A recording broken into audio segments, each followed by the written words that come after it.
अभी कभी भी रुका नहीं। पहले बाबा साहब ने 2 एकड़ खरीद किया था ये लैंड। एक कंतारेड्डी तिमरेड्डी मुद्रेड्डी उनका फ्रेंड था, उनसे 4,000 लोन लेके ये जगह 2 एकड़ खरीद लिया था। उसने हस्ते बनाया, वही वाला है, कोई चेंज नहीं किया, ये ओरिजिनल है।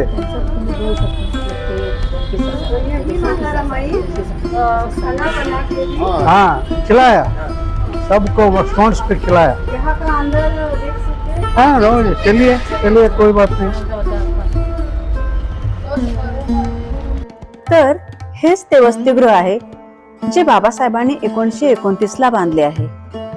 या वसतिगृहात तेव्हाच्या 8 खोल्या होत्या आणि त्यातीलच एका खोलीत माता रमाई वास्तव्याला होत्या।